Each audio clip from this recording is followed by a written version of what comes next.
Efésios 5:14 diz: por isso é que foi dito: desperta, ó tu que dormes, levanta-te dentre os mortos e Cristo resplandecerá sobre ti. Atos 2, versículo 42 ao do número 47. É o que eu disse aos irmãos quarta-feira passada, nós vamos tentar focar.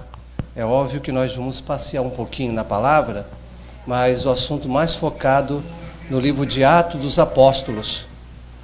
Porque o livro de Atos dos Apóstolos ele traz nitidamente o que é um grande avivamento. Amém? Os irmãos acharam? Acompanhem, irmãos, eu vou ler sozinho, os irmãos acompanham a palavra. Eles se dedicavam ao ensino dos apóstolos e à comunhão, ao partir do pão e às orações. Todos estavam cheios de temor e muitas maravilhas e sinais eram feitos pelos apóstolos. Os que criam mantinham-se unânimes e tinham tudo em comum. Vendendo suas propriedades e bens, distribuíam a cada um conforme as suas necessidades.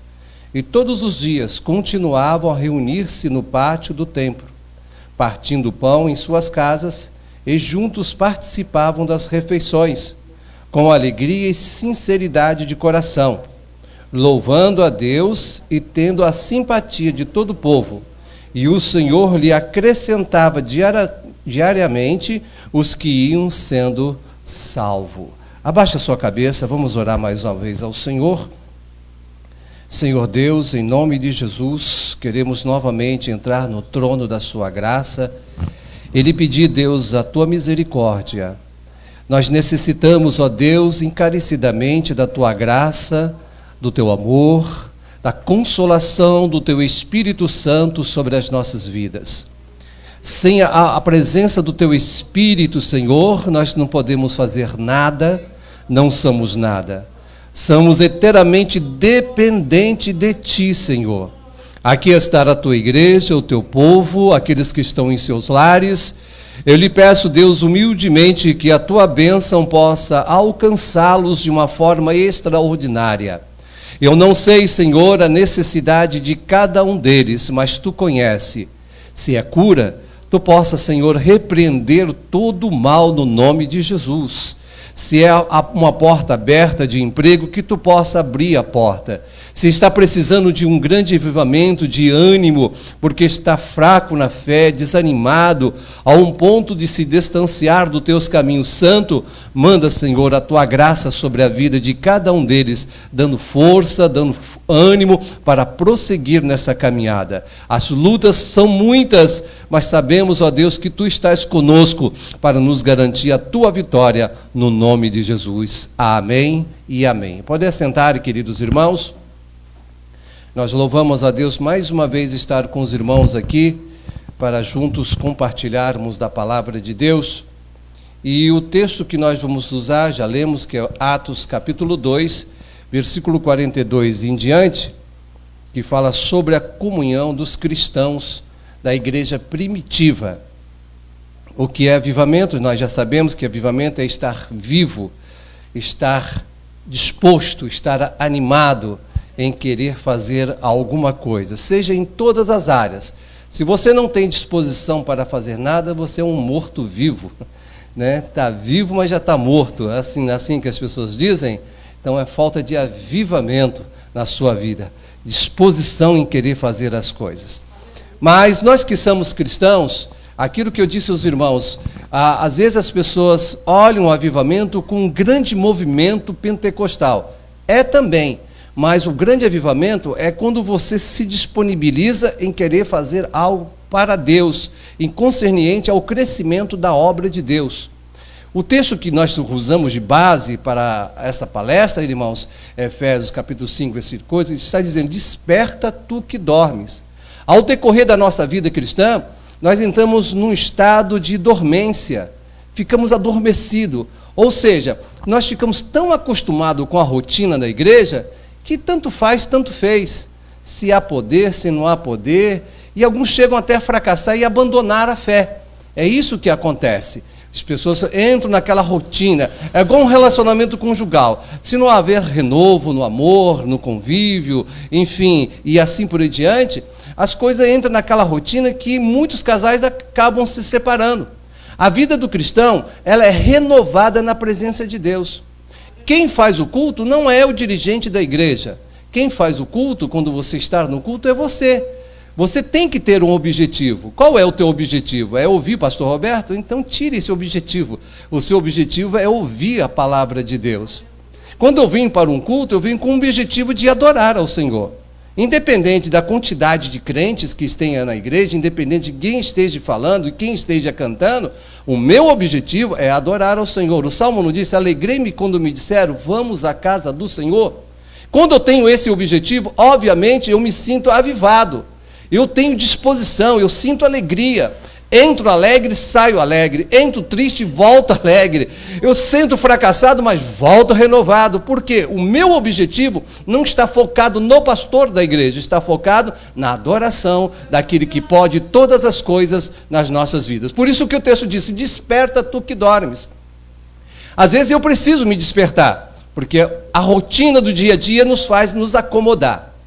E quando nós estamos falando, irmãos, o livro de Atos, no capítulo 2, versículo 42, nós vamos tentar detalhar o assunto. Eu sou muito detalhista quando se diz da palavra de Deus. E, como eu disse, são os 4 pilares do avivamento da igreja. Sem esses 4 pilares e tantos outros pormenores na casa de Deus, não pode avivamento. Versículo do número 42 é o primeiro pilar que nós encontramos nas Escrituras Sagradas. Qual é o pilar? Ensinamento. Olha o que o versículo 42 diz: e eles se dedicavam ao ensino dos apóstolos e à comunhão, ao partir do pão e às orações. Dedicavam ou perseveravam. A igreja primitiva tinha uma tendência em querer aprender. Tanto do lado dos fariseus quanto dos cristãos novos convertidos, o objetivo era as Escrituras Sagradas, em querer aprender a palavra de Deus. Por que nós temos que ter esse desejo? É nas Escrituras Sagradas que nós encontramos vida eterna. É nas Escrituras Sagradas que nós encontramos o caminho da nossa correção dos nossos pecados. Quando você estuda a palavra, quando um pastor tem a preocupação, como o pastor Moisés tem tido preocupação com os irmãos, de convidar pessoas para sempre trazer uma palavra, é para que os irmãos aprendam o caminho que tem que andar. Porque eu preciso todos os dias aprender, eu preciso ler a palavra. É através dos ensinamentos que a minha vida espiritual é fortificada. Então para ser avivado, você precisa estudar a palavra. Nós, assembleanos, temos a escola bíblica dominical, nós temos os cultos de ensinamento.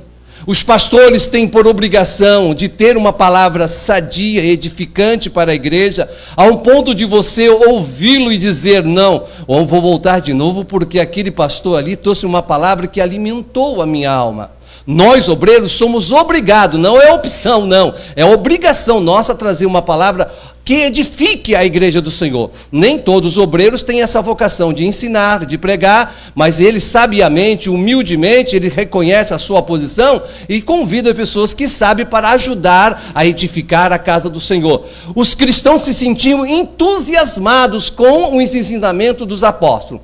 Sem ensinamento na casa de Deus, não há avivamento na casa do Senhor. Se você não quer aprender, obviamente você não será avivado baseado na palavra de Deus. O segundo pilar, queridos irmãos, ainda continua no versículo 42 e no versículo do número 44. Olha o que diz o versículo 42, vou repetir novamente. E eles se dedicavam ao ensino dos apóstolos e à comunhão. Versículo do número 44. Os que criam mantinham-se unidos e tinham tudo em comum. Qual é o segundo pilar? O segundo pilar é a comunhão. O que é comunhão? É vivermos unidos. Vou repetir o texto. E eles se dedicavam ao ensino dos apóstolos e à comunhão. Versículo 44. Os que criam mantinham-se unidos. Comunhão quer dizer unidade. Quando uma igreja ela é unida pela palavra, existe avivamento na igreja. A igreja tem que viver união. Agora falo, irmãos, é complicado viver em sociedade. É complicado se relacionar com outros seres, porque cada um de nós somos diferentes. Nenhum de nós que estamos aqui agimos da mesma forma, pensamos de forma diferente, agimos de forma diferente, mas a Bíblia nos aconselha a respeitar a cada um dos irmãos conforme ele é. Mas a unidade, o Salmo 133 diz: quão bom e suave é que os irmãos vivam em união. Essa união é que faz produzir avivamento. Amém, igreja? E é isso que a igreja primitiva estava passando pelo momento da comunhão, momento do ensino da palavra. Hebreus capítulo 10, versículo 24 e 25, diz assim: e consideramos uns aos outros para nos incentivarmos o amor e as boas obras. Olhe bem, irmãos, olhe o que o apóstolo diz: e consideramos uns aos outros para nos incentivarmos o amor. Como que há um incentivo na igreja para um avivamento se não convivemos em comunhão um com o outro? Como que você pode querer que o Senhor opere na sua vida se você não consegue se relacionar com o seu irmão? Amém? Versículo 25 do capítulo 10 de Hebreus: não deixem de reunir-nos como igreja. Olha, irmãos, não deixemos de nos reunirmos como igreja, segundo o costume de alguns, mas procuremos encorajar-nos uns aos outros. Será que realmente nós estamos fazendo isso? Estamos encorajando os irmãos mais fracos na fé, aqueles que têm se ausentado da casa de Deus? Queremos avivamento, mas não temos a disponibilidade. Hoje nós temos a facilidade de WhatsApp, de Instagram, de mensagem, de telefone celular, de ligar e perguntar: irmão, vem para a igreja, irmão, estamos sentindo a sua falta. Isso faz parte da comunhão, da unidade da igreja. Não, isso é compromisso do pastor. Não, irmãos, é compromisso de todos nós que estamos na igreja. Nós não queremos ver uma igreja avivada, uma igreja viva, dinâmica, a um ponto do povo lá fora passar e olhar para dentro da igreja e dizer: nossa, esse povo é alegre. É isso que queremos. O que o apóstolo está dizendo em Hebreus 10, 25? Não deixe de nos reunir como igreja, segundo o costume de alguns, mas procuremos encorajar-nos uns aos outros, ainda mais quando vocês veem que se aproxima o grande dia. Essa é a palavra-chave: comunhão. Ensinamento da palavra e comunhão. Se há comunhão, se há ensinamento da palavra, existe avivamento. Agora pergunto, não responda, fale para você mesmo. Você consegue se relacionar com seus irmãos na igreja? Você consegue olhar na cara dele e dizer: meu irmão, eu te amo? Você consegue ver aquele irmão que te magoou, que às vezes falam palavras que desagradam? Isso eu não diria que seria normal, mas infelizmente acontece na igreja. Você tem que ter avivamento de Deus no seu coração a um ponto de enfrentá-lo e dizer: meu irmão, me perdoe, me desculpe, e abraçá-lo, porque estamos numa mesma caminhada. Vamos prosseguir, porque uma das coisas que o diabo quer, irmãos, destruir a igreja, é desunir os senhores e as senhoras da igreja. Não quer que os irmãos vivam em união na casa de Deus. Não quer que os irmãos aprendam a palavra de Deus. Quando tem ensinamento da palavra, a primeira coisa que a pessoa tem, o cristão tem, é desânimo de vir à igreja. Ah, não, hoje é culto de ensinamento, eu não vou não. Ah, não, hoje é escola dominical, eu não vou lá não. Por quê? Porque ele não tem essa comunhão com a palavra, ele não tem comunhão com os irmãos. Essa disposição é dada por quem? Pelo ensinamento da palavra, pelo convívio de querer ver o engrandecimento do nome do Senhor. Amém? Pastor, eu pensei que avivamento fosse aquele movimento, pensei que o Senhor ia colocar na mão na cabeça da gente, a gente ia pular aqui. Não, irmão. O avivamento é totalmente oposto ao que às vezes nós temos. Quando você sente esse poder de um ponto de você pular na igreja, é porque você já foi ensinado pela palavra, o Espírito Santo está dominando o seu coração. Isso é cada um, é a cada um. O terceiro pilar, além do ensinamento e da comunhão, é o partir do pão. O que significa o partir do pão? Versículo do número 46. E todos os dias continuavam a reunir-se no pátio do templo, partiam pão em suas casas, e juntos participavam das refeições com alegria e sinceridade de coração. significa fazer parte de um só corpo. Você faz parte da onde? Do corpo de Cristo. Você tem que ter como pilar da sua vida, para você alcançar o avivamento, o ensinamento da palavra. Nós obreiros temos que estudar, temos que ensinar e edificar a vida de vocês, e vocês têm que estudar a palavra. Segundo, vocês têm que aprender a viver em comunhão, em sociedade, um com o outro, porque igreja é isso, e aprender a suportar a fraqueza um dos outros, porque existe crentes fracos na igreja, existe crentes problemáticos, existe obreiros problemáticos na igreja. Tem, irmão, não adianta você fugir dessa realidade, porque essa é a grande realidade. Por isso que existe ensinamento para você crescer e se amadurecer a um ponto de você suportar o irmão pela fraqueza que ele tem. Então o partir do pão significa fazer parte do corpo de Cristo. Olha o que o versículo 46 diz: e todos os dias continuavam, perseveravam, reunindo-se no templo. Partiam pão aonde? Nas suas casas. Eles tinham prazer de estar reunidos nas casas, no momento de comunhão, de diálogo. Comunhão é isso, irmãos, perseverança. Olha o que a Bíblia diz ainda mais. Vou repetir: todos os dias continuavam, reunir-se no templo. Todos os dias estavam na igreja, porque tinham prazer de estar ali. Partiam pão em suas casas e juntos participavam das refeições, com alegria e sinceridade de coração. Sinceridade, porque você sabe que muito bem, um povo que vive reunido sempre tem os seus problemas, mas a sinceridade que eles tinham, o prazer que eles tinham, porque quando o avivamento chegou, no dia do Pentecoste, nesse capítulo 2 de Atos, se você for lá no início, vê como que o movimento do Espírito invadiu a igreja de uma forma tremenda, que eles passaram a ter prazer em estar reunidos uns com os outros e participarem com os outros no partir do pão. Isso é importante, esse é o terceiro pilar da igreja, partir o pão, ou seja, estar no mesmo propósito. Ninguém pode fazer as coisas na igreja sozinho. O apóstolo Paulo, uma certa vez, ele ensinou à igreja o seguinte: o pé pode dizer que não precisa das mãos? Os olhos podem dizer que não precisa das suas mãos? Algum membro do seu corpo diz que não depende do outro, faz alguma coisa independente? Todos eles trabalham em uma unidade, em uma conformidade. Cada membro nosso, os meus pés obedecem o comando do meu cérebro. Se o meu cérebro pensa, minhas mãos se mexem. Se o meu cérebro pensa, os meus olhos piscam. Se o meu cérebro pensa, a minha boca fala. Porque eu sou um corpo completo, sadio. Quem é a cabeça da igreja? Se chama Jesus Cristo.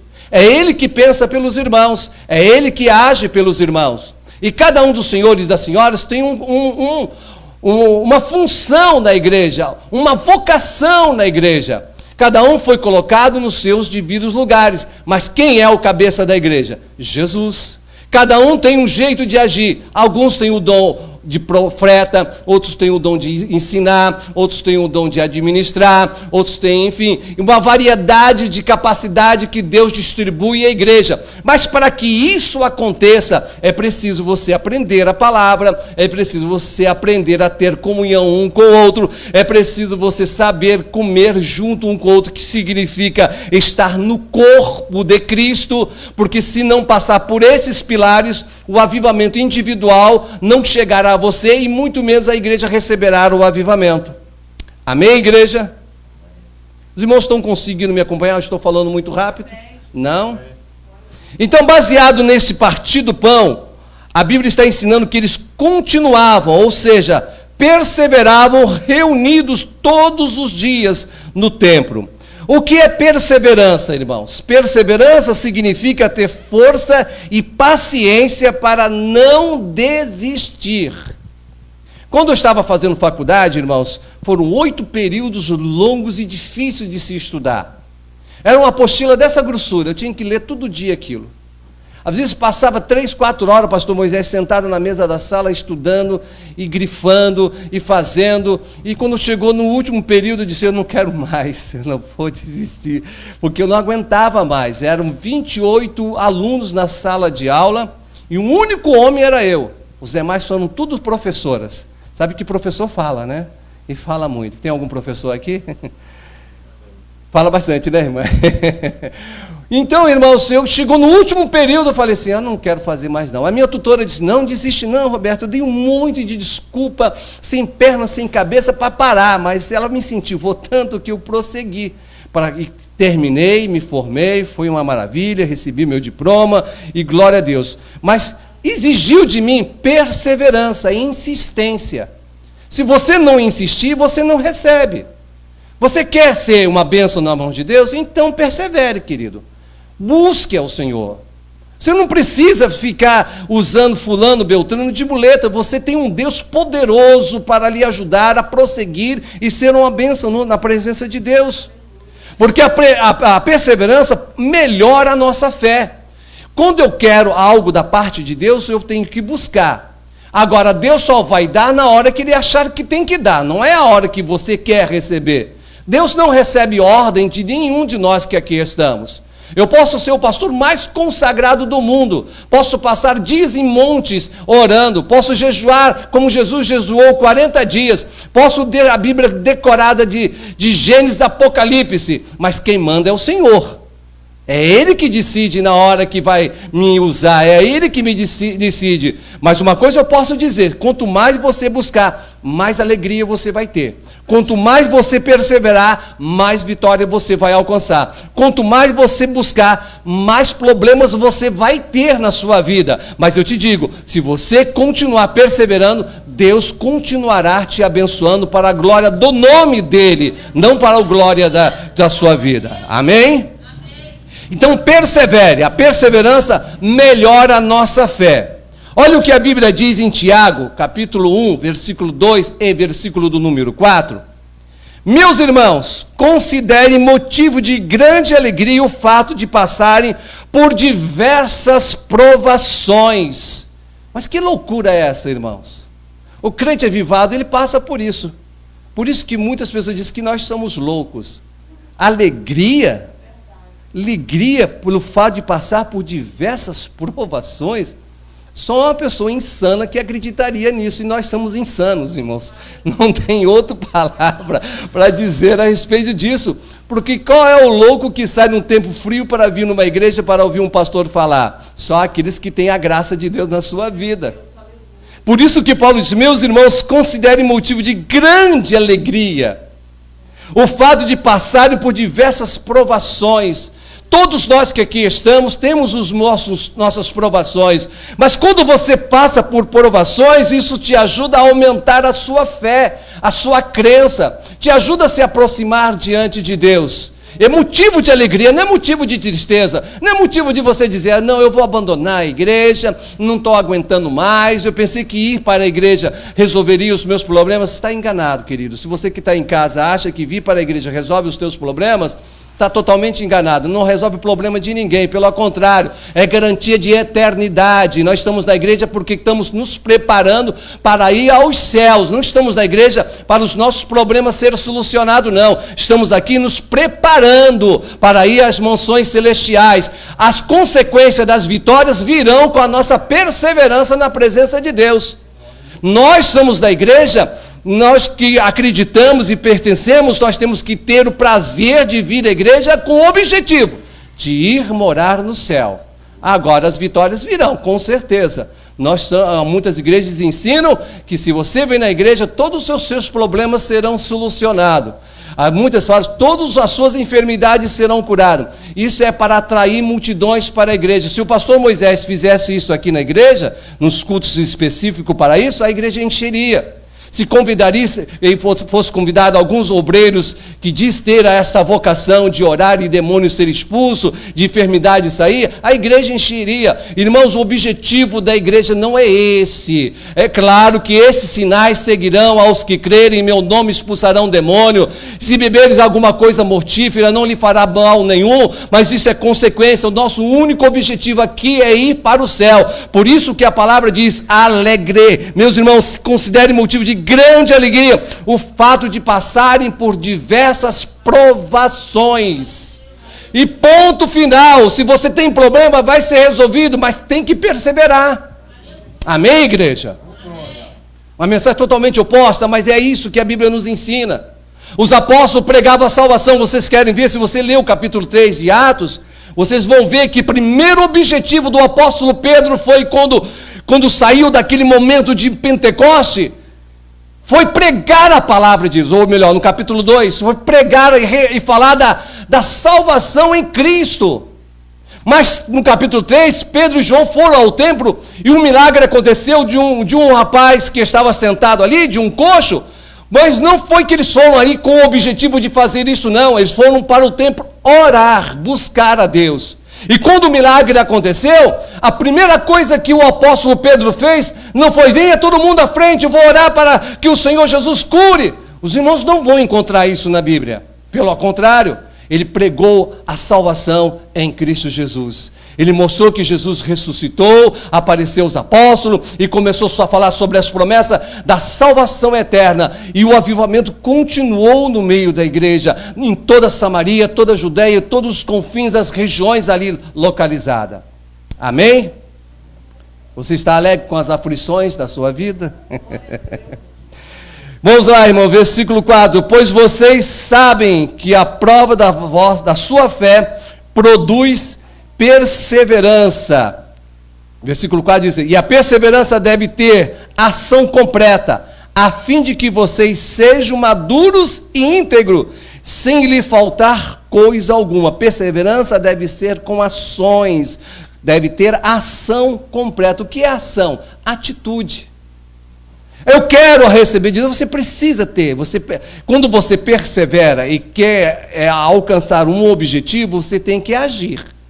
Ah, Deus, eu quero que tu abra as portas de um emprego. Você vai ficar em casa sentado de braços cruzados? Ninguém pode acontecer um milagre, mas você tem que ter ação. Jesus, eu preciso fazer algo. Você precisa agir. A perseverança produz ação, deve ter ação completa, a fim de que vocês sejam maduros e íntegros. Amém, igreja? Segundo ponto, se você só aprendemos a perseverar quando a nossa fé é provada. Romanos capítulo 5, versículo 3, versículo 4 e versículo 5. Só aprendemos a perseverar quando a nossa fé é provada. Romanos 5, 3, 4 e 5 diz: não só isto, mas também nos gloriamos nas tribulações, porque sabemos que a tribulação produz perseverança. Versículo 4. A perseverança, um caráter aprovado, e um caráter aprovado, a esperança. Versículo 5.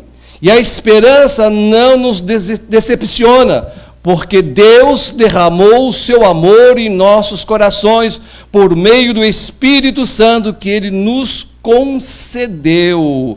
Só aprendemos a perseverar quando a nossa fé é provada. Você só busca Deus. É assim, infelizmente, irmãos, as pessoas só buscam Deus quando estão passando por momentos difíceis na sua vida. Quer exemplos na Bíblia de pessoas que passaram por momentos difíceis na sua vida e buscaram a Deus? Ana orava por um milagre. 1 Samuel, capítulo 1, versículo 9 a 11, então vocês olham a situação de Ana. Qual é a história de Ana? Ana estava preocupada, estava necessitada, se eu posso dizer assim, pelo milagre na sua vida. Penina zombava dela porque Penina tinha muitos filhos. Ana não tinha filho nenhum. A sua necessidade fez que ela perseverasse na oração. Ela foi para o templo, ela buscou o Senhor. A Bíblia diz que ela orava e só mexia os seus lábios, a um ponto do sacerdote olhar para ela e achar que ela estava embriagada às 9 horas da manhã. Mas não, a sua necessidade, que era que ela precisava de um milagre na sua vida. Então, quando você persevera, é porque você precisa de um milagre. A necessidade te ensina em busca de milagres. Infelizmente, mas é assim que funciona. Mas outro personagem na Bíblia, irmãos, que também perseverou diante de uma grande luta na sua vida. Eu acredito que se passasse essas lutas na minha vida, eu não sei se eu suportaria. Jó perseverou em sua fé. Deus restaurou a sua saúde. Tiago, capítulo 5, versículo 11.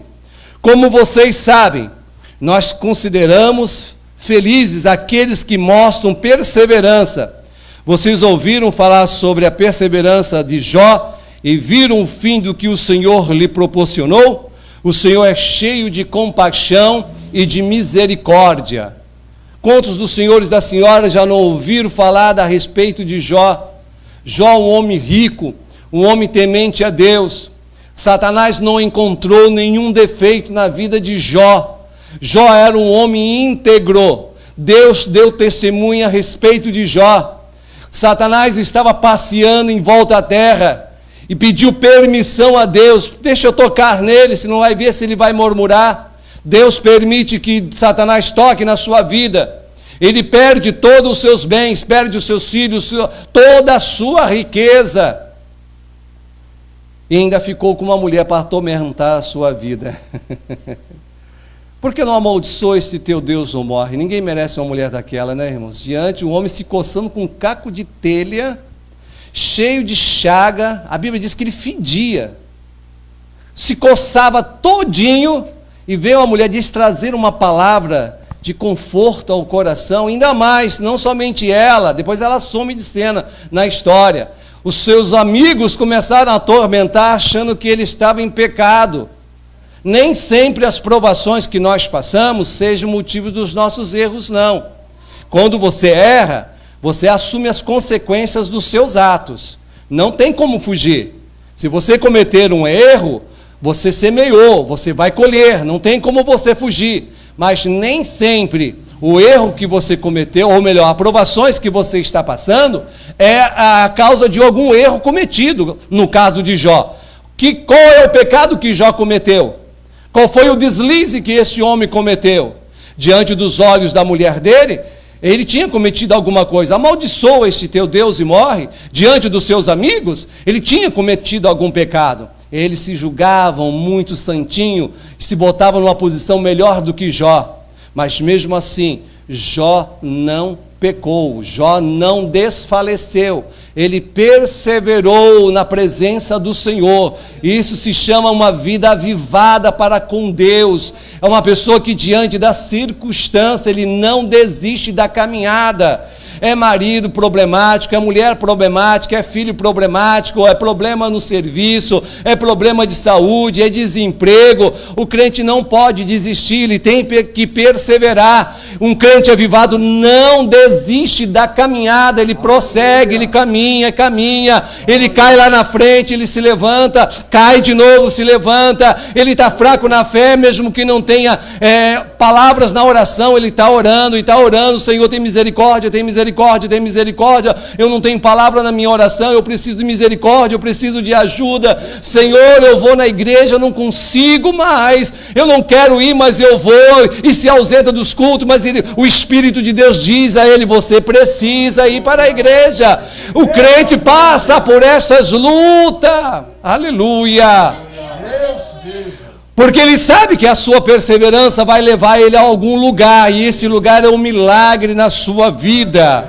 Glória a Deus seja dada ao nome do Senhor Jesus Cristo.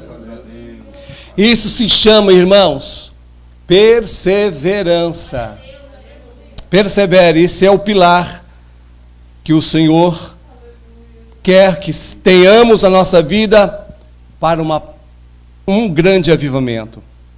O quarto pilar, irmãos, quarta-feira passada eu falei sobre isso, eu toquei nisso, eu frisei bastante no assunto que é a oração. Não tem como fugir. Vai virar e mexer, eu vou tocar na oração novamente. O quarto pilar é a oração. É a chave do avivamento. Sem oração não tem avivamento. Sem oração, toda palavra que eu pregar, ela não produzirá efeito e unção na vida dos irmãos. Sem oração você não consegue caminhar. É comunhão com Deus. Atos dos Apóstolos é um exemplo de oração. Como já até adiantei. Atos 3, Pedro e João subiam ao templo para orar. Eles precisavam orar, era um hábito judaico. Todos os judeus oravam. Esse momento que nós dobramos o joelho é um hábito judaico dos judeus de dobrar os joelhos, de orar. E significa também um momento de humilhação diante do Senhor, quando você dobra os seus joelhos, que você abaixa a sua cabeça. Oração é um diálogo com Deus, é uma expressão da nossa alma, quando você diz todas as suas necessidades.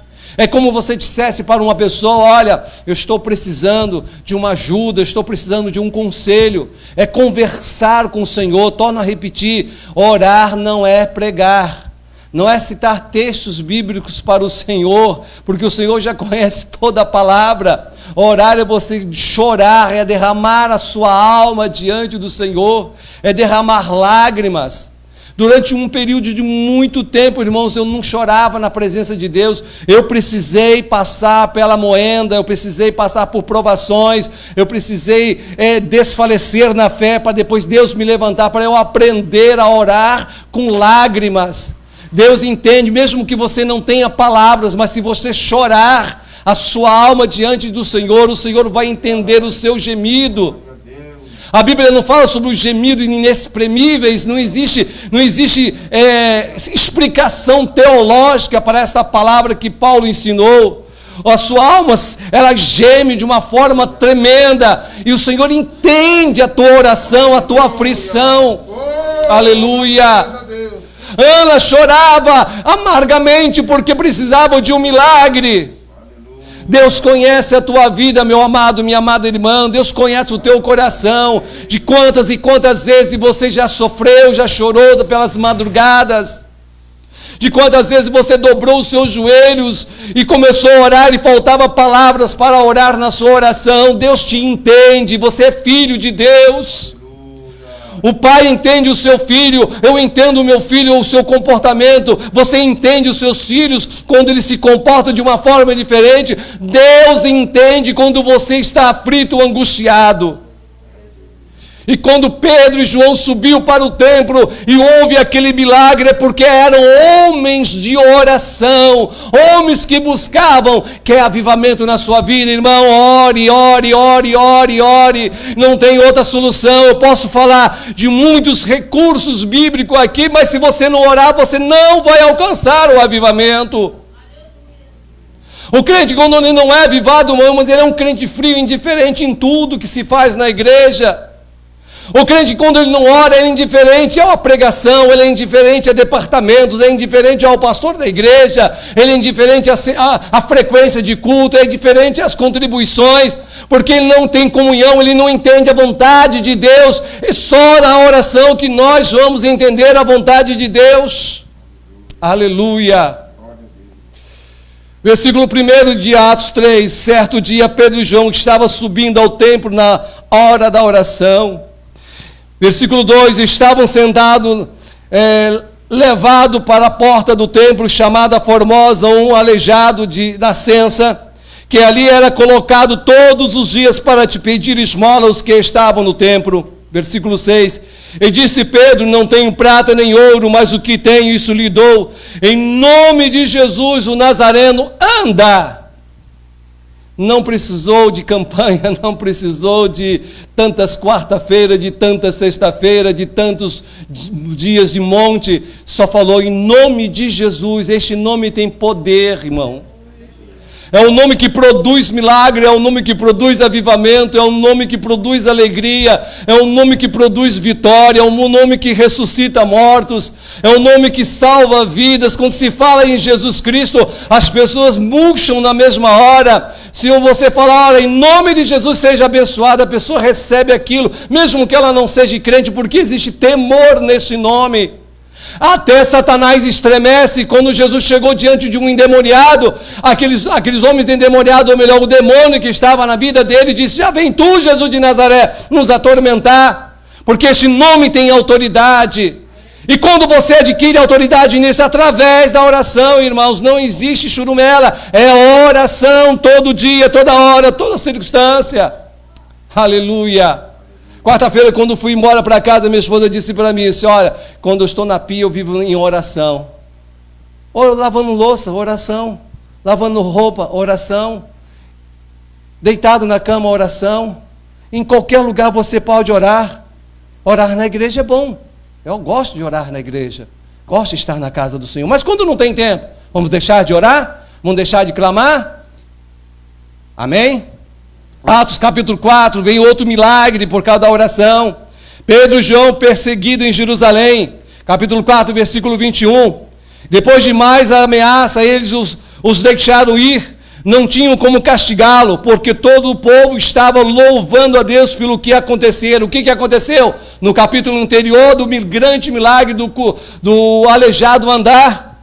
Eles foram pegos e presos e levados para ser julgados, mas não bateram em Pedro e João, porque temiam o povo. Versículo 23 do capítulo 4.